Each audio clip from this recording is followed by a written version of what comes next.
When a new state is born, you'd think it's all about politicians and pioneers, right? Shaping the future. But in Montana, nope.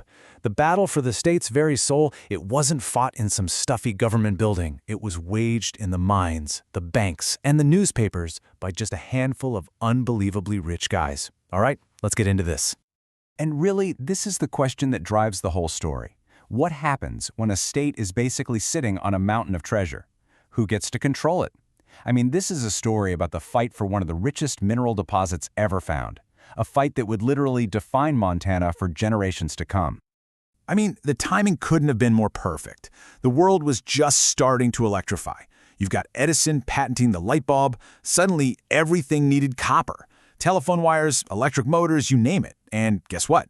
Butte, Montana had more of it than anywhere else on Earth. So this wasn't just a fight over some shiny rocks. This was a fight over who is going to power the entire modern world. So, before these Copper Kings could start fighting each other, they first had to fight the very idea of a fair government. Their first war wasn't fought with pickaxes. It was a war of words, happening right as Montana was writing its own constitution. And this is where it gets really interesting. You've got this fundamental conflict, right? You've got farmers and ranchers on one side, and the super powerful mining industry on the other. And the question was pretty simple. Who's going to pay the bills to run this brand new state? Well, the mining companies had a very, very clear answer. Not us. And here's how they pulled it off. This is their victory right here. They actually managed to write a special tax break for themselves directly into the state constitution. Think about that. A mine pulling out millions of dollars worth of copper year after year would be taxed as if it was worth $5. Just $5. And what did that do? It shoved the entire tax burden onto everybody else. The farmers, the small business owners, the ranchers, and this went on for decades.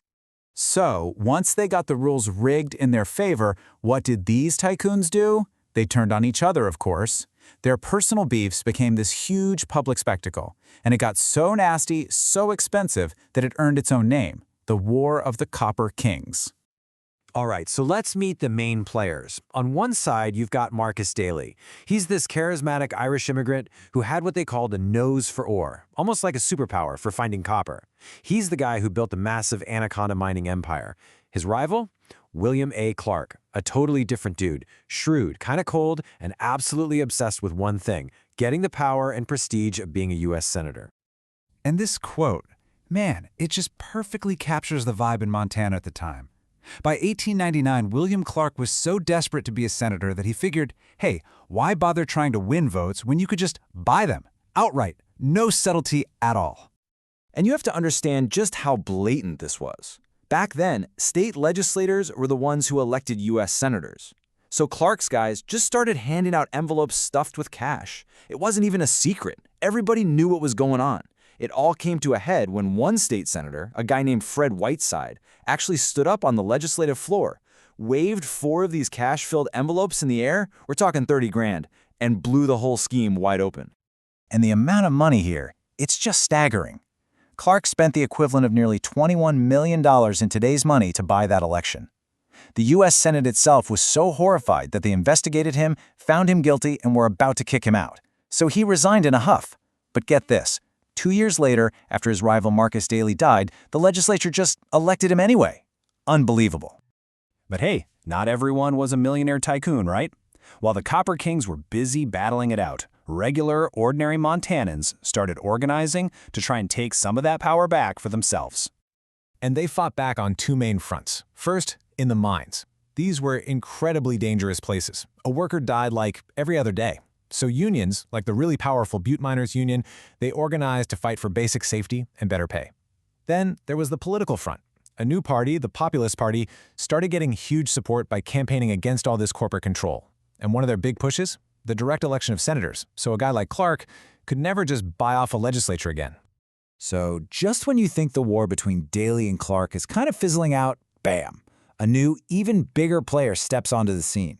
And they brought along a third, super clever and flamboyant Copper King for the ride. Okay, so what happened was, before Marcus Daly died, he sold part of his company, Anaconda, to executives from Standard Oil. Yeah, that Standard Oil, one of the most powerful and frankly ruthless corporations on the planet. They created this new giant called the Amalgamated Copper Company, and it had one single goal: complete and total monopoly. In Montana, people just called it, ominously, the company. But one guy found a way to fight back. A brilliant young engineer named F.A. Hines. He dug up this really obscure federal mining law. It was called the Apex Law, and it was a total legal nightmare, especially in a place like Butte, where the ground underneath was just this tangled web of crisscrossing ore gains. So what Hines did was he'd buy up these tiny, worthless-looking plots of land, claim that a vein apexed or surfaced there, and then, with a little help from some local judges he'd helped get elected, he'd start legally tunneling into the company's richest mines. He was basically legally stealing millions in copper. And he played the part perfectly, you know? He was the local David fighting the big, bad, out-of-state Goliath. And the public absolutely loved him for it. Hines was brilliant at this. He tied the company up in over 100 lawsuits. He was bleeding them dry in legal fees. So Amalgamated decided, okay, fine, if we can't win in the courtroom, we'll just attack the entire state of Montana instead. And this is what they did.